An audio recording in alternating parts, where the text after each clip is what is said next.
एक गांव में रघु नाम का किसान रहता था। उसके पास एक छोटा सा खेत था जहां वह दिन रात मेहनत करता था। लेकिन उसकी सारी मेहनत के बावजूद वह मुश्किल से अपने परिवार का पेट भर पाता था। सुनो जी, इतनी मेहनत करने के बाद भी हमारे पास खाने को कुछ नहीं बचता। हमारी ये जिंदगी कब बदलेगी? भगवान देख रहा है, शायद कोई रास्ता जरूर निकलेगा। सुनो जी, आज खाने को कुछ भी नहीं है। किराने की दुकान से कुछ सामान ले आओ। हाँ, जाता हूं, लेकिन पता नहीं वो अब उधार देगा भी या नहीं। कोई बात नहीं, तुम कोशिश तो करो। रघु धीरे धीरे कदम बढ़ाते हुए दुकान की ओर निकलता है। भाई, पाव भर चावल और पाव भर दाल दे दो। रघु, पहले का हिसाब चुकाओ। जब तक पुराना उधार नहीं दोगे, मैं और सामान नहीं दे सकता। भाई, घर में खाने को कुछ भी नहीं है। अगले हफ्ते तक सारा हिसाब चुका दूंगा, बस आज थोड़ा दे दो। ठीक है, ये आखिरी बार उधार दे रहा हूं। अगली बार हिसाब साफ होना चाहिए। रघु सिर झुकाकर धन्यवाद करता है और सामान लेकर लौटने लगता है।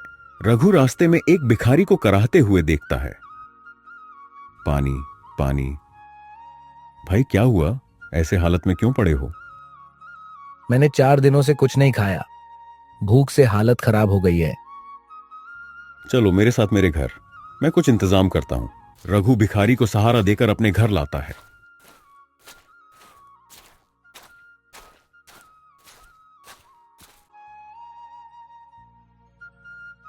राधा, ये भाई 4 दिन से भूखा है, दाल चावल बना दो इनके लिए। ठीक है। राधा चावल और दाल पकाकर लाती है और भिखारी के सामने रख देती है। भगवान तुम्हारा भला करे। तुम दोनों बहुत नेक हो। भिखारी सारा खाना खा जाता है। रघु और राधा भूखे रह जाते हैं। भिखारी धन्यवाद देकर चला जाता है। रघु, आज क्या करोगे? किराने वाला अब सामान नहीं देगा और घर में कुछ भी नहीं बचा। पता नहीं, आज भगवान पर ही भरोसा है। ठीक है, मैं पड़ोसन से कुछ चावल मांग लाती हूँ। तब तक तुम खेत से हो आओ।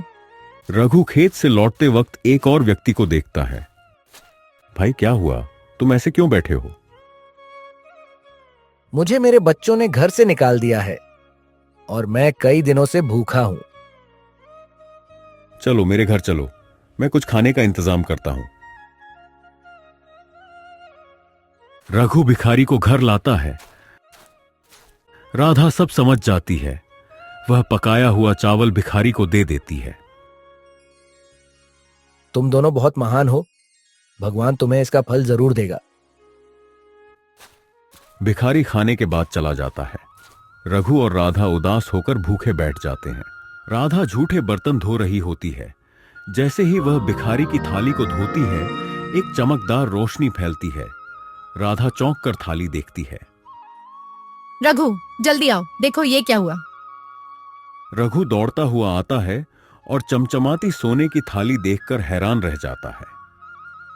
ये तो वही थाली है जिसमें भिखारी ने खाया था। ये कैसे हुआ?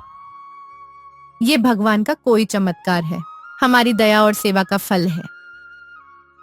भगवान ने हमें आशीर्वाद दिया है, हमें इसका सही इस्तेमाल करना होगा।